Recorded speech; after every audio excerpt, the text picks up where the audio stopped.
Sejam bem-vindos ao Histórias de Crimes Reais. Hoje, vamos mergulhar na vida de Osama Bin Laden, um dos homens mais procurados da história moderna, alguém que causou terror no mundo inteiro. Se você curte esses relatos e quer acompanhar mais histórias reais cheias de emoção e mistério, já deixa o seu like e se inscreve no canal. Assim você nos ajuda a crescer e fica por dentro de todos os próximos casos. Bora começar! Nascido em 10 de março de 1957, em Riad, na Arábia Saudita, Osama bin Mohammed bin Awad bin Laden cresceu em uma vida de luxo que poucos poderiam imaginar. Ele era o 17º filho de uma dinastia próspera liderada por seu pai, Mohammed bin Laden, magnata da construção civil com laços estreitos com a família real saudita. Mesmo cercado de riqueza, Osama foi criado com valores rígidos e disciplina, impostos por seu pai, que acreditava que os filhos deveriam ter uma vida de humildade e respeito pela tradição islâmica. Sua mãe, Hamida, a mais jovem das esposas de Mohammed, dava a Osama uma criação mais afetuosa, mas sua posição entre os herdeiros não era das mais prestigiadas. Esse ambiente moldou sua personalidade, e talvez, buscando ser notado, Osama tenha começado a alimentar ambições de destaque e propósito. Desde cedo, a religião exerceu uma influência gigante sobre a vida de Osama bin Laden. Ele foi enviado para escolas islâmicas, onde aprendeu os princípios do Islã. Enquanto outros jovens da sua idade buscavam diversão, Osama passava horas em estudos religiosos e orações. Ele se distanciava do estilo de vida ocidental e criticava o glamour em que muitos de seus irmãos estavam envolvidos. Imagine uma infância onde tudo parece ao seu alcance: palácios, carros de luxo, educação privilegiada, mas um vazio emocional o domina. Osama já não era apenas o filho de um bilionário. Sua vida estava sendo moldada por uma profunda conexão com a fé e um desejo perigoso de defender o Islã de maneira que poucos compreendiam. As sementes da radicalização estavam sendo plantadas, e ninguém parecia notar. Em 1979, aos 22 anos, Osama decidiu se juntar à luta contra a invasão soviética no Afeganistão. Ele usou sua fortuna para financiar combatentes e desenvolveu sua própria rede de militantes islâmicos. Foi nesse contexto que ele começou a arquitetar a criação de uma organização que uniria muçulmanos contra a opressão ocidental. Em 1988, fundou a Al-Qaeda, que significa a base. Para Osama, essa organização seria o ponto de partida para uma luta global contra o que ele via como corrupção ocidental. Seu objetivo inicial era claro: defender os muçulmanos, mas com o tempo, sua visão se ampliou para uma jihad não apenas física, mas espiritual e ideológica.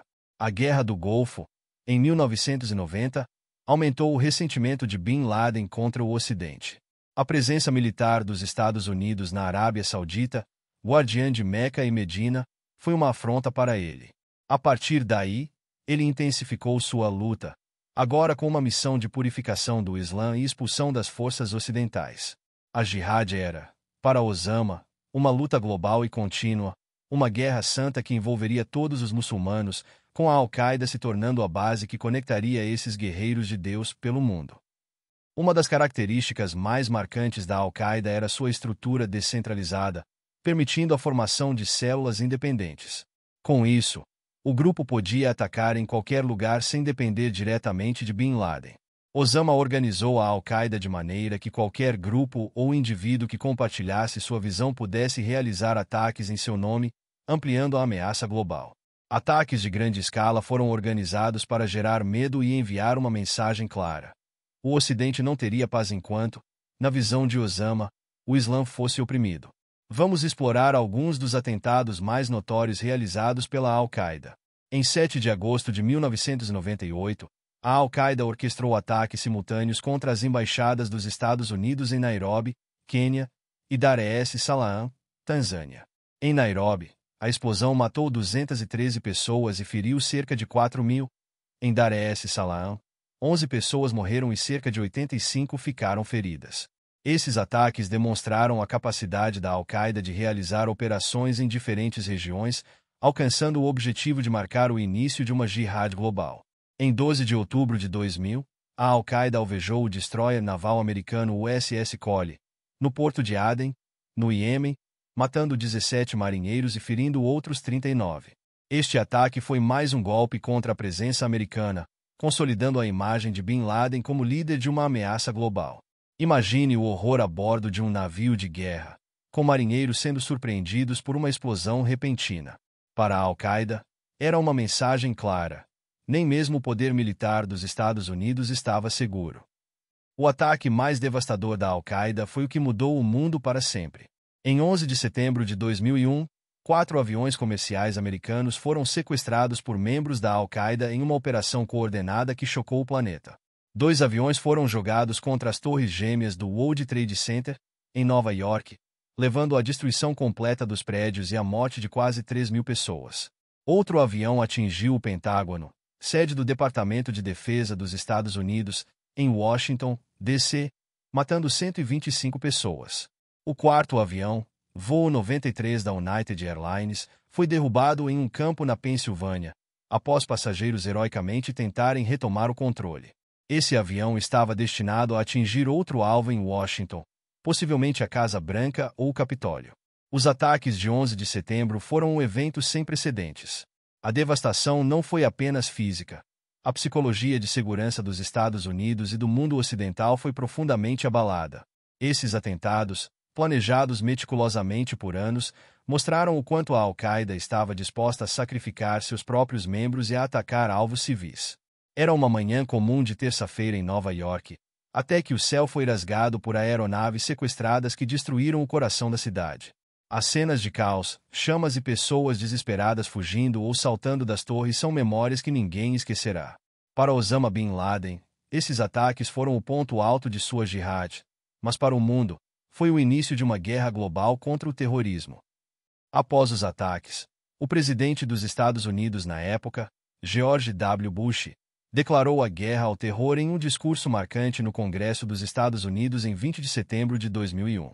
Essa guerra era uma campanha global para combater o terrorismo, com o objetivo de erradicar a Al-Qaeda e grupos extremistas semelhantes, além de desmantelar redes terroristas. Alvo: Afeganistão. A primeira grande ofensiva militar foi a invasão do Afeganistão em outubro de 2001, onde a Al-Qaeda tinha uma forte presença e operava sob a proteção do Talibã, o governo islâmico radical que controlava o país.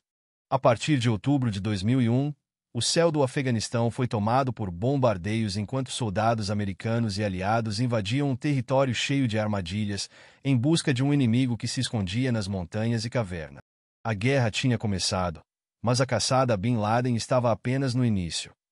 Dentro dos Estados Unidos, os ataques de 11 de setembro provocaram mudanças imediatas nas políticas de segurança e vigilância. Em outubro de 2001, o Congresso aprovou a Lei Patriota, USA Patriot Act, uma legislação que ampliou os poderes do governo para investigar e monitorar suspeitos de terrorismo. A Lei Patriota permitiu a interceptação de comunicações, vigilância sem precedentes e a detenção de estrangeiros suspeitos de terrorismo sem acusações formais. Essas medidas eram vistas como necessárias para prevenir novos ataques, mas também levantaram debate sobre a violação de liberdades civis e privacidade. Além disso, a segurança em aeroportos e fronteiras foi significativamente reforçada. O Departamento de Segurança Interna, DHS, foi criado em 2002, consolidando várias agências para proteger o país contra novas ameaças. Os americanos sentiram a mudança em sua rotina diária. Os aeroportos se transformaram em fortalezas, enquanto a população começava a viver sob a sombra do medo constante de um novo ataque. O mundo parecia ter entrado em uma nova era de incerteza. Após os ataques, a Al-Qaeda se tornou o alvo número 1 dos Estados Unidos. Uma intensa caça a Osama Bin Laden começou, com a CIA e outras agências trabalhando para localizá-lo. Acreditava-se que ele estava escondido nas montanhas do Afeganistão e do Paquistão. Essa busca duraria quase uma década.